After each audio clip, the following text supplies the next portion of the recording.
کاشانۂ بصیرت ایک ایسا یوٹیوب چینل جس پر ہر قسم کی دینی کتب بالخصوص محروم بصارت افراد کے لیے آڈیو اور ویڈیو فارمیٹ میں دستیاب ہیں اور بالعموم تمام مسلمان برادران و خواہران کے لیے دستیاب ہیں۔ اس لیے آپ سے گزارش ہے کہ بیل آئیکن کو پریس کر کے ہمارے اس چینل کو ضرور سبسکرائب کیجیے تاکہ آئندہ آنے والی ہر کتاب آپ کو بر وقت ملتی رہے۔ کاشانۂ بصیرت، کاشانۂ بصیرت، کاشانۂ بصیرت، کاشانۂ بصیرت۔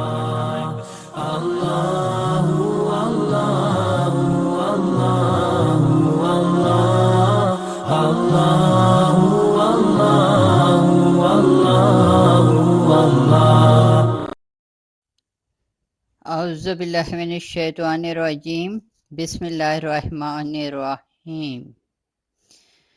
یہ کاشانۂ بصیرت کے یوٹیوب چینل کا آڈیو بک سیکشن ہے اور میں آفتاب فاطمہ آپ سے ایز اے بک ریڈر مخاطب ہوں۔ آج ہم جس کتاب کے پڑھنے کا آغاز کر رہے ہیں اس کا نام ہے ازدواجی زندگی کے اصول یا خاندان کا اخلاق۔ اس سے پہلے کہ میں کتاب کا آغاز کروں، بارگاہ عزتی میں شکرانہ پیش کرنا چاہوں گی کہ اس کی دی ہوئی توفیق سے آج مجھے یہ سعادت حاصل ہو رہی ہے کہ میں معاشرے کے ایک اہم یونٹ یعنی خاندان کے بارے میں معلومات اسلامی تعلیمات کی روشنی میں آپ تک پہنچا رہی ہوں، اور ساتھ ہی کاشانۂ بصیرت یوٹیوب چینل کی بھی بہت مشکور ہوں کہ جنہوں نے مجھے یہ موقع فراہم کیا ہے، اور دعا گو ہوں کہ یہ چینل اسی طرح بصیرت سے لبریز رہے۔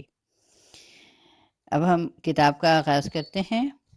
اس کے ٹائٹل پیج پہ کتاب کا نام درج ہے، اور پھر اس کے اگلے اندر صفحے پر بھی نام اس کا کتاب کا درج ہے، اور اس صفحہ نمبر 2 پر کتاب کے نام ہے ازدواجی زندگی کے اصول یا خاندان کا اخلاق، اور اس کے مصنف ہیں حجت الاسلام و مسلم امین ابراہیم امینی صاحب، اور ترجمہ کیا ہے محترمہ اندلیب زہرا کامون پوری صاحبہ نے، اور کتابت سید قلبی حسین رضوی کشمیری صاحب نے، اور ناشر ہیں اس کے سازمان تبلیغات اسلامی اور روابط بین الملل تہران، اسلامی جمہوریہ ایران۔ پوسٹ باکس نمبر دیا ہے انہوں نے 1415551313، اور تعداد ہے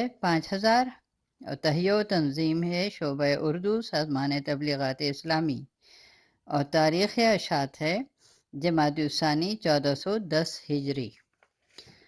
اور صفحہ نمبر 3 پر یہاں پہ ہے فہرست کتاب، جس میں نمبر شمار ہے، عنوان اور صفحہ۔ پہلا نمبر پہ ہے عرض مترجم، صفحہ نمبر 7 پہ دیا گیا ہے، اور پھر صفحہ نمبر 2 پر پیش لفظ مؤلف 11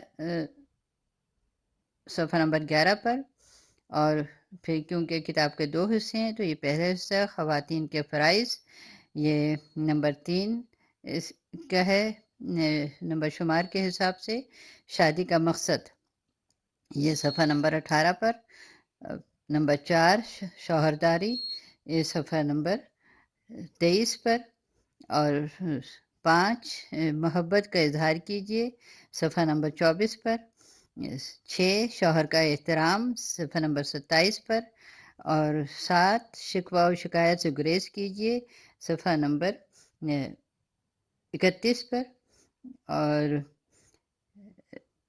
8 ہے خوش اخلاق بنیے، صفحہ نمبر 34 پہ، 9 بے جا توقعات، صفحہ نمبر 38 پہ، 10 اپنے شوہر کی دلجوئی کیجیے، 41 پر، 11 شکر گزاری کی عادت ڈالیے، صفحہ نمبر 43 پر، اور 12 عیب جوئی نہ کیجیے، صفحہ نمبر 46 پہ، اور پھر ہے 13 یہ نمبر شمار میں 13، اپنے شوہر کے علاوہ دوسرے مردوں سے سروکار نہ رکھیے، یہ صفحہ نمبر 49 پر، اور 14، اپنے شوہر کی غلطیوں کو معاف کر دیجیے، 55 پر، 15، شوہر کے رشتہ داروں کے ساتھ میل ملاپ سے رہیے، 56 پر، 16، اپنے شوہر کے شغل اور پیشے پر اعتراض نہ کیجیے، 59 پر، 17، اگر پردیس میں زندگی گزارنے پر مجبور ہوں تو یہ صفحہ نمبر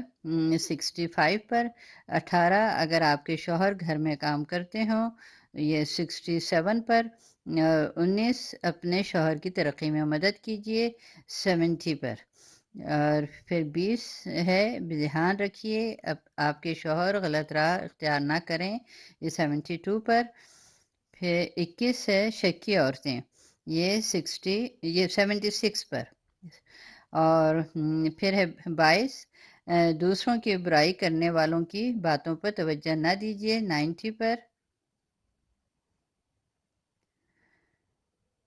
اور پھر 23 ہے شوہر کی رضامندی ضروری ہے، ماں کی نہیں، 94 پر، اور 24 ہے گھر میں بھی صاف ستھری اور سجی بنی رہیے، 99 پر، 25 ہے شوہر پر اپنی ممتا نچھاور کیجیے، 102 پر،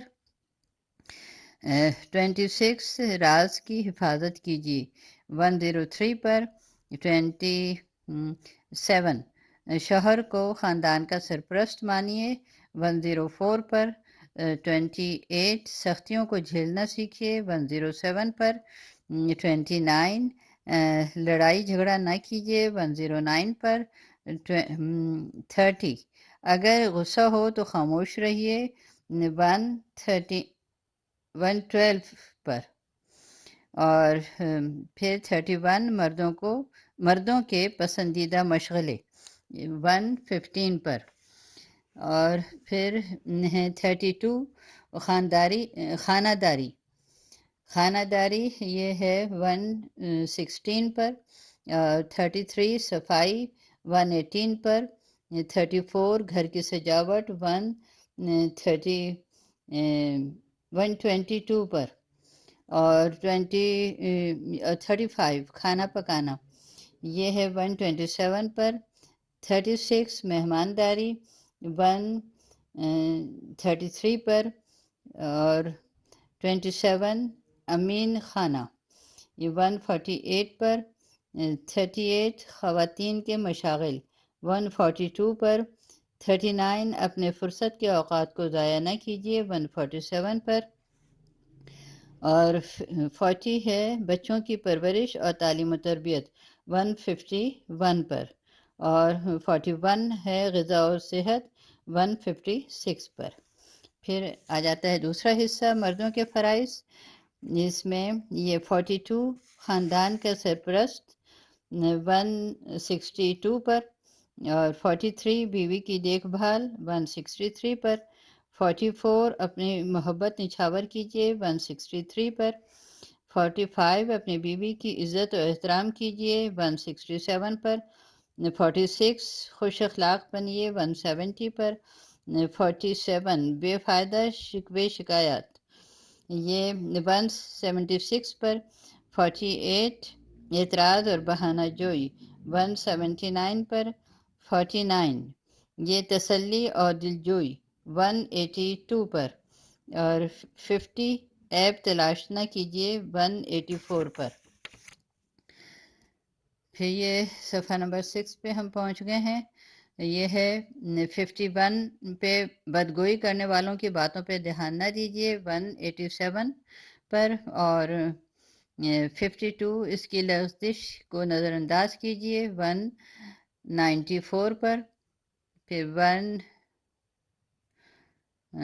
یہ 53 بیوی کی ماں یہ 198 پر، پھر 54 دھیان رکھیے 205 پر، اور 55 تنبیہ 210 پر، اور پھر ہے 56 شکی مرد 216 پر، اور 57 بد کردار عورت 226 پر، 58 غیر عورتوں پر نظر ڈالنے سے اجتناب کیجیے.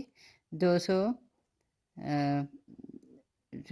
یہ ہے 228 پر.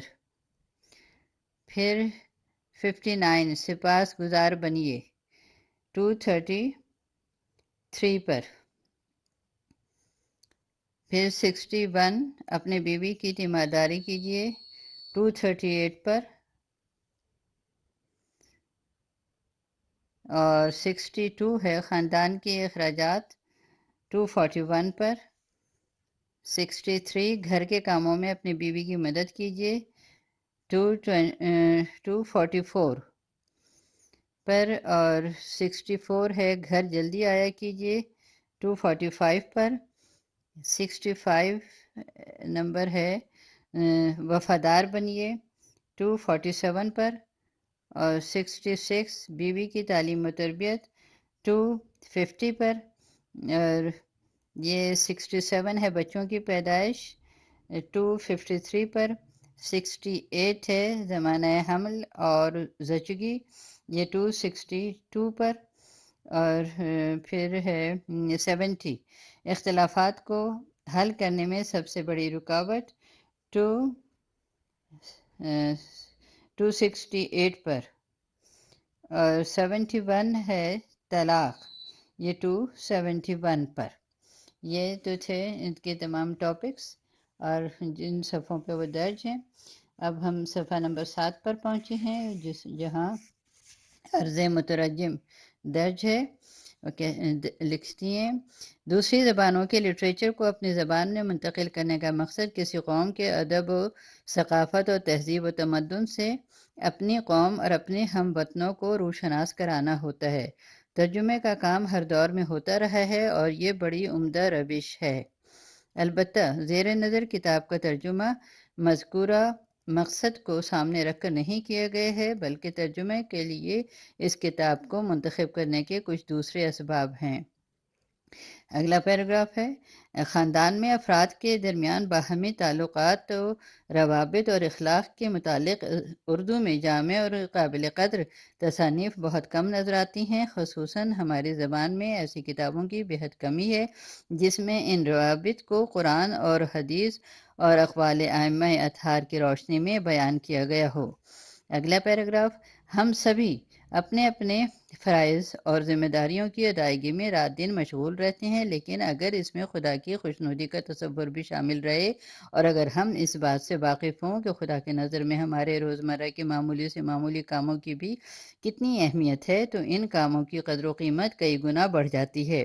مثلاً خواتین رات دن گھرداری کے گوناگون کاموں میں مشغول رہتی ہیں. ان صبر آزما کاموں کو ہنسی خوشی یا بددلی کے ساتھ چار اور ناچار انجام دینا ہی پڑتا ہے. البتہ اگر انہیں یہ معلوم ہو جائے کہ یہ تمام کام محض ان کی فرائض کی انجام دہی میں شامل نہیں ہیں بلکہ ان کا شمار عبادات الہی میں ہوتا ہے اور خداوند عالم نے اسے عورت کے جہاز سے تعبیر کیا ہے. یہ ہم پہنچ گئے صفحہ نمبر 8 پر. تو ان کاموں کی انجام دینے میں زیادہ شوق، دلچسپی اور لگن پیدا ہوگی، اور جو کام ذوق و شوق اور دلچسپی کے ساتھ انجام دیا جائے خواہ وہ کیسا ہی تھکا دینے والا کیوں نہ ہو، اس میں زیادہ تھکن کا احساس نہیں ہوتا. البتہ وہی کام اگر مجبوری اور اپنے اوپر مسلط سمجھ کر کیا جائے تو چونکہ دل جمی اور دلچسپی کے ساتھ نہیں کیا جاتا، اس لیے اس میں تھکن زیادہ محسوس ہوتی ہے اور اکتاہٹ بھی قائم رہتی ہے. یہی وجہ ہے کہ جو کام ہم پر ہماری مرضی کے بغیر مسلط کیے جاتے ہیں ان کو ہم اچھی طرح انجام نہیں دے پاتے، لیکن جن چیزوں سے ہم کو دلچسپی ہے ان کاموں کو ہم مختصر وقت میں اور بہتر طریقے سے انجام دیتے ہیں. اگلا پیراگراف بچے کی پرورش آسان کام نہیں. ماں دن بھر کے کاموں کے بعد تھک کر رات کو سونا چاہتی ہے، مگر بچے کو کسی وجہ سے نیند نہیں آ رہی ہے، وہ بے چین ہے، کبھی بہانے کر کے روتا ہے، کبھی کسی چیز کی فرمائش کرتا ہے. ماں پر نیند کا غلبہ ہے، ایک طرف نرم اور گرم بستر آرام کرنے کی دعوت دے رہا ہے اور دوسری طرف بچے کو پرسکون کرنا ہے. ممتا کا عظیم جذبہ ہر چیز پر غالب آتا ہے اور وہ اپنا آرام بھول کر بچے کو آرام پہنچانے کی فکر میں لگ جاتی ہے. ممتا کا یہ جذبہ خداوند رحیم و کریم کا ہی عطا کردہ ہے، لیکن اگر ماں کے دل میں بچے کی محبت کے ساتھ یہ جذبہ بھی شامل رہے کہ وہ خدا کی معصوم مخلوق اور معاشرے کے ایک فرد کی خدمت انجام دے رہی ہے، تو یقیناً اجر میں کئی گنا اضافہ ہو جائے گا۔ اگلا پیراگراف، آج کل بعض خواتین بچوں کو دودھ پلانا معیوب سمجھتی ہیں، اگر انہیں یہ معلوم ہو جائے کہ ان کے بچے کی صحت و سلامتی نیز ذہنی اور جسمانی نشوونما اور کردار سازی کے لیے ماں کا دودھ کتنی اہمیت رکھتا ہے۔ نیز خدا اور رسول صلی اللہ علیہ وآلہ وسلم نے بھی اس کی بہت تاکید کی ہے اور اس کا بڑا اجر مقرر فرمایا ہے، تو یقین ہے کہ مومن خواتین اس سے ہونے والے دوہرے فائدے کو نظر انداز نہیں کریں گی۔ ایران میں اسلامی انقلاب کی کامیابی کے بعد ماؤں کی یاد آوری کے لیے دودھ کے ڈبوں پر حضرت رسول اکرم صلی اللہ علیہ وآلہ وسلم کے اقوال درج ہوتے ہیں۔ اب ہم صفحہ نمبر 9 پر پہنچے۔ اسی طرح کسب معاش اور بیوی بچوں کے اخراجات پورے کرنے کے لیے مرد کو گھر سے باہر گوناگون مشکلات سے دوچار ہونا پڑتا ہے۔ البتہ کسی کو کم زحمات کے ساتھ روزی مہیا ہو جاتی ہے اور کسی کو اس کے حصول کے لیے بے حد زبردست صبر اور ضبط اور محنت و مشقت سے کام لینا پڑتا ہے۔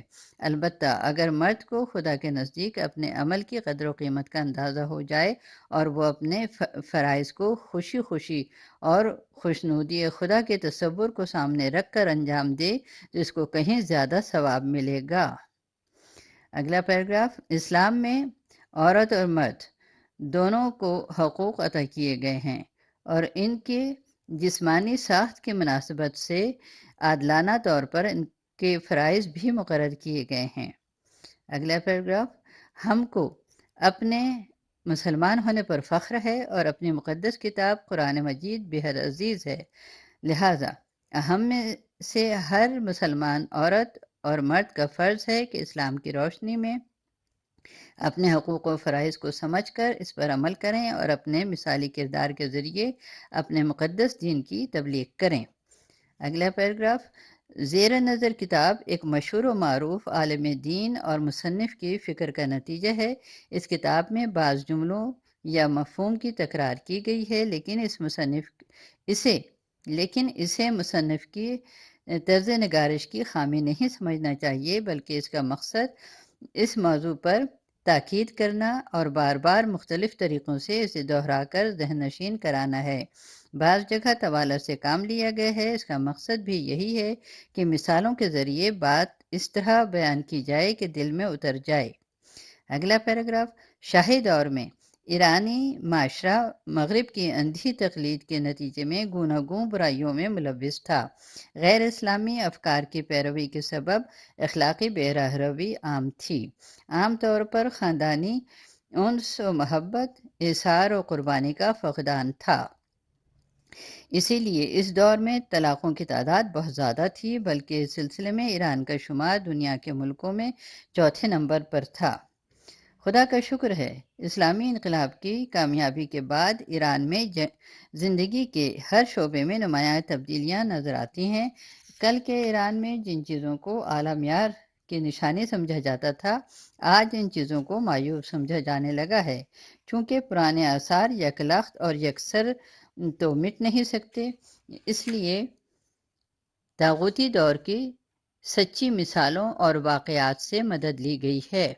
یہ اب ہم صفحہ نمبر 10 پر پہنچ گئے ہیں، تاکہ اس کی خامیاں واضح ہو سکیں اور آئندہ نسلیں اس سے محفوظ رہنے کی کوشش کریں۔ خدا کا شکر ہے، برصغیر میں اسلامی معاشرہ ابھی تک ان بہت سی خامیوں سے پاک ہے جن کا اس کتاب میں ذکر کیا گیا ہے۔ اس لیے بہت سی باتیں عجیب و غریب معلوم ہوں گی، لیکن دوسروں کی اندھی تقلید کا انجام ہمیشہ بہت خراب ہوتا ہے، اور ہمارے یہاں بھی ماڈرن اور ترقی یافتہ بننے کا شوق بڑھتا جا رہا ہے اور اپنے دینی اور اسلامی اقدار کو فراموش کیا جا رہا ہے، اور اگر خدا نخواستہ یہ شوق اسی شدت سے جاری رہا تو وہ دن دور نہ ہوگا کہ ہمارا معاشرہ بھی فسق و فجور میں گرفتار ہو جائے اور خاندانوں سے محبت و خلوص کا خاتمہ ہو جائے۔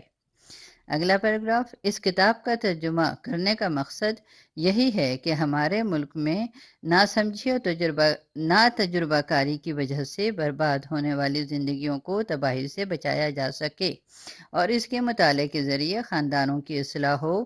بہتر ہے کہ شادی سے پہلے لڑکے اور لڑکی کو اس کا مطالعہ کرنے کی ترغیب دلائی جائے۔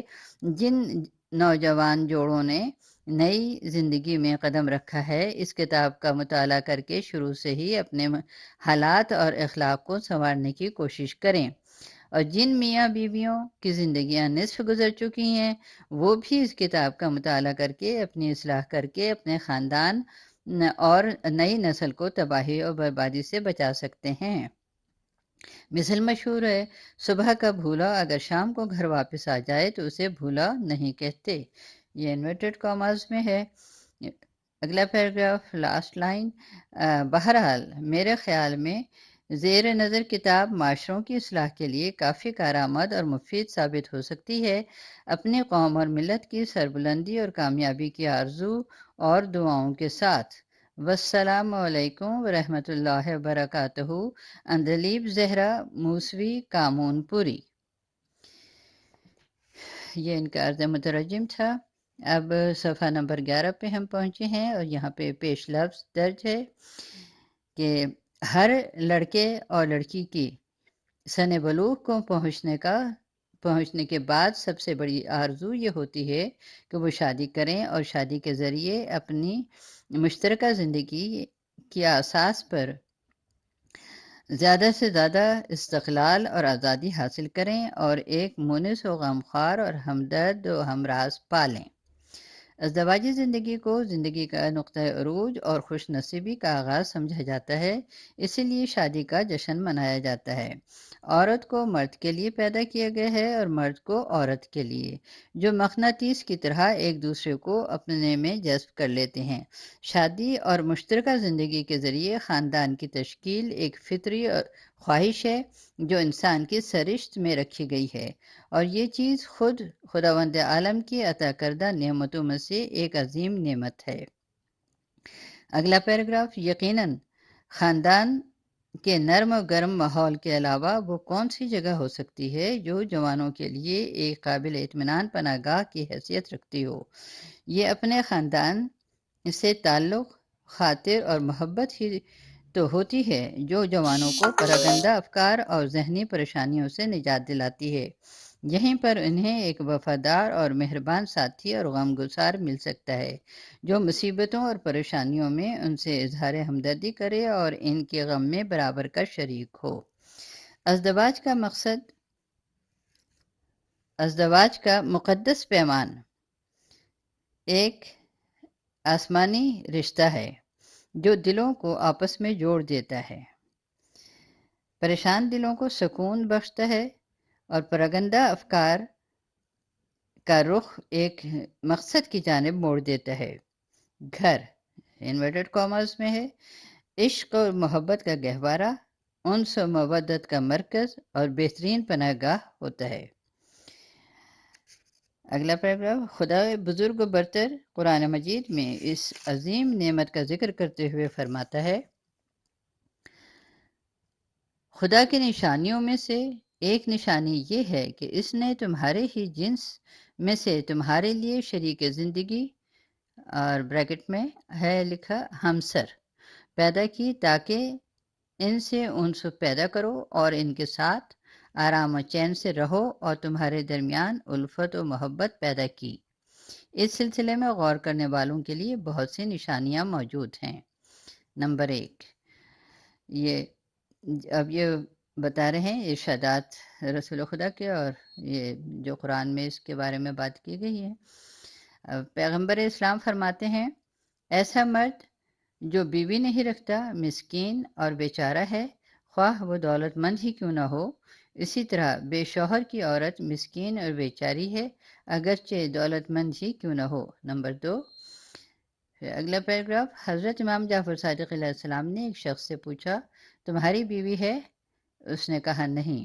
آپ نے فرمایا، میں پسند نہیں کرتا کہ ایک شب بھی بغیر بیوی کے رہوں، چاہے اس کے بدلے میں ساری دنیا کی دولت کا مالک ہی کیوں نہ بن جاؤں۔ نمبر 3، اگلا پیراگراف، رسول خدا صلی اللہ علیہ وسلم کا ارشاد گرامی ہے، اسلام میں کوئی چیز ایسی نہیں جو خدا کے نزدیک شادی سے زیادہ عزیز اور محبوب ہو۔ نمبر 4، جی ہاں، خداوند مہربان نے انسان کو ایک عظیم اور گراں بہا نعمت عطا کی ہے، لیکن افسوس صد افسوس کہ اس عظیم نعمت کی قدر نہیں کی جاتی اور اکثر اوقات نادانی اور خود غرضی کے سبب مہر و محبت کا یہ مرکز ایک تاریک زندان بلکہ دہکتے ہوئے جہنم میں تبدیل ہو جاتا ہے۔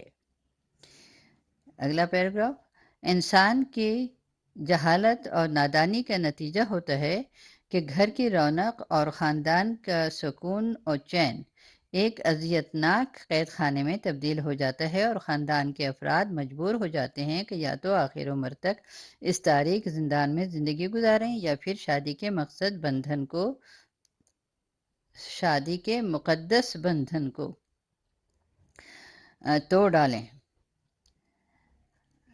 اگلا پیراگراف، ہاں، اگر میاں بیوی اپنے اپنے حقوق و فرائض سے پوری طرح واقف ہوں اور اس پر عمل کریں تو گھر کا ماحول بہشت بری کی مانند صاف ستھرا اور پاکیزہ ہوگا، اور اگر آپس میں اختلاف اور باہمی کشمکش پیدا ہو جائے تو گھر ایک حقیقی قید خانہ بن جائے گا۔ اگلا پیراگراف، خاندان میں اختلافات کے مختلف اسباب و عوامل ہوتے ہیں، مثلا مالی وجوہات، میاں بیوی کی خاندانی تربیت، زندگی کا ماحول، شوہر یا بیوی کے ماں باپ یا دوسرے عزیزوں کی بیجا مداخلت، اور اسی طرح کی دوسری بہت سی وجوہات۔ اب ہم صفحہ نمبر 13 پر پہنچ گئے۔ لیکن مصنف کا عقیدہ ہے کہ خاندانی، اور پیراگراف دوسرا شروع ہوتا ہے کہ لیکن مصنف کا عقیدہ ہے کہ خاندانی اختلافات اور آپسی کشیدگی کا سب سے بڑا سبب میاں بیوی کی ازدواجی زندگی کے فرائض سے عدم واقفیت اور خاندان کے مشترک زندگی کے لیے پہلے سے آمادہ نہ ہونا ہے۔ کسی بھی ذمہ داری کو سنبھالنے سے پہلے اور کسی بھی کام کو انجام دینے کے لیے تیاری اور مہارت حاصل کرنا ایک بنیادی شرط مانی جاتی ہے، اور جو شخص کافی معلومات نہ رکھتا ہو اور پہلے سے آمادہ نہ ہو وہ کسی بھی کام کو بخوبی انجام نہیں دے سکتا۔ یہی وجہ ہے کہ کسی ذمہ داری کو سنبھالنے سے پہلے اس کے لیے ٹریننگ حاصل کرنا ہوتی ہے۔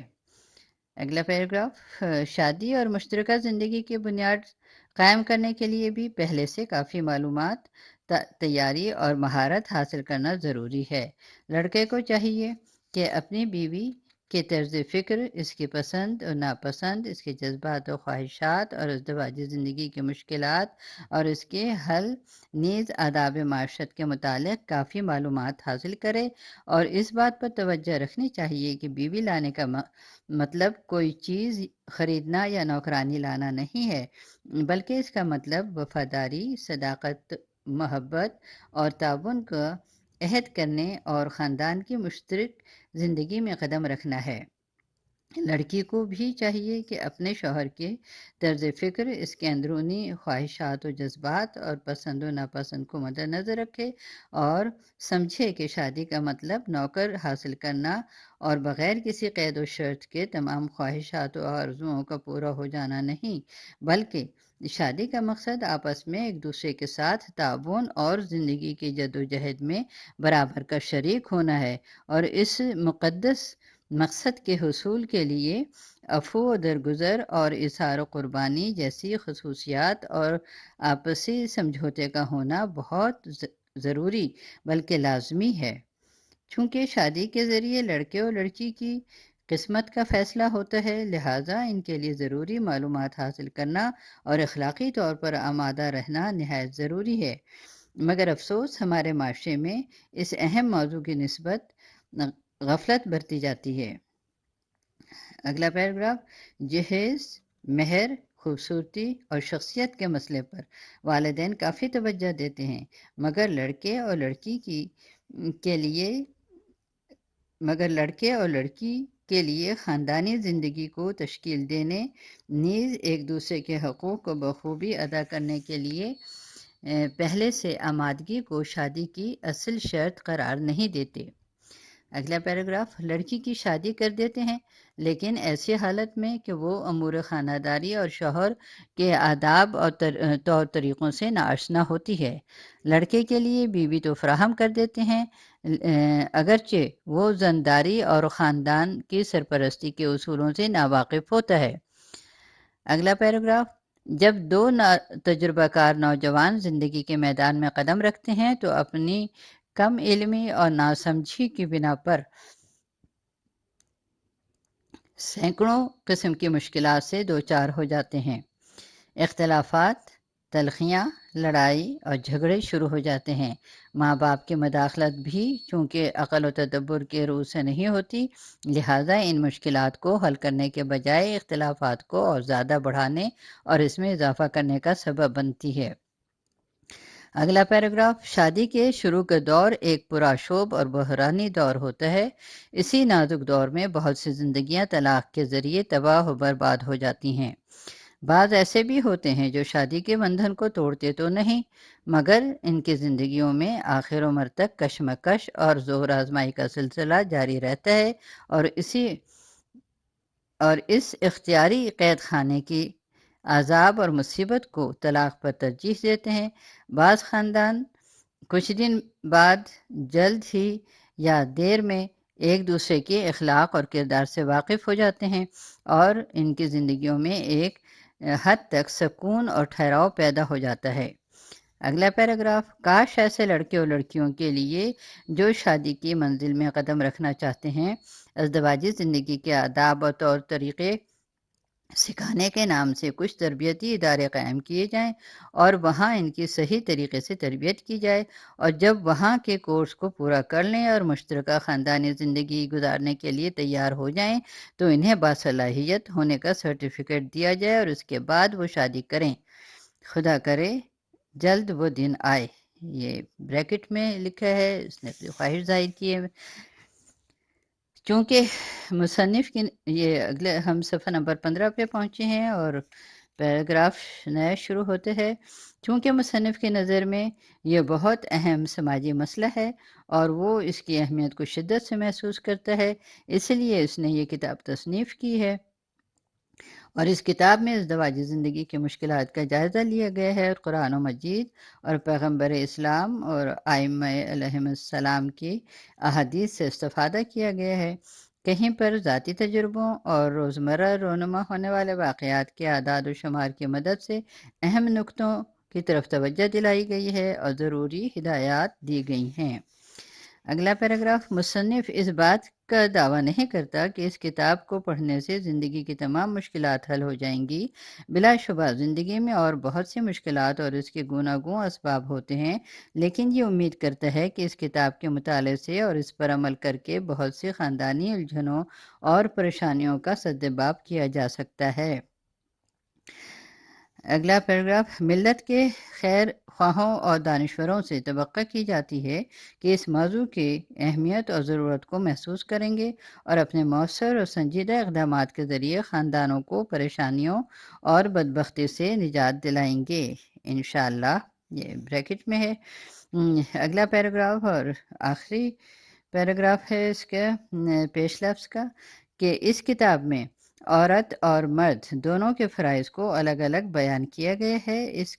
یہ کتاب 2 حصوں پر مشتمل ہے۔ پہلے حصے میں شوہر کے لیے بیوی کے فرائض کے موضوع پر بحث کی گئی ہے اور دوسرے حصے میں بیوی کی نسبت شوہر کے فرائض پر روشنی ڈالی گئی ہے، لیکن شوہر اور بیوی دونوں کے لیے ضروری ہے کہ دونوں حصوں کا مطالعہ کریں تاکہ اپنے مشترکہ فرائض سے واقفیت حاصل کریں اور اپنے حالات میں بہتری پیدا کریں۔ ممکن ہے جب آپ کتاب کے کسی ایک حصے کو پڑھیں تو خیال ہو کہ ایک طرف جانبداری سے کام لیا گیا ہے اور دوسرے کے فرائض کو بیان کرنے کے سلسلے میں غفلت برتی گئی ہے، لیکن ایسا نہیں ہے۔ جب آپ دوسرے حصے کو بھی پڑھیں گے تو اس بات کی تصدیق کریں گے کہ کسی قسم کا تعصب نہیں برتا گیا ہے، بلکہ زن اور شوہر دونوں کے حقوق و فرائض کے سلسلے میں غیر جانبداری سے کام لیا گیا ہے۔ قم، حوزہ علمیہ ابراہیم امینی، 13 ماہ 1354 ہجری، اور شمسی تاریخ ہے جولائی 1975۔ یہ تھا اس کا پیش لفظ، اور اس کے مقصد یہ عرض مترجم۔ آج ہم یہیں تک اسے کریں گے، اور پھر اگلے آڈیو میں ہم اس کا پہلے سے آغاز کریں گے کتاب کے مطالعے کا۔ اللہ حافظ۔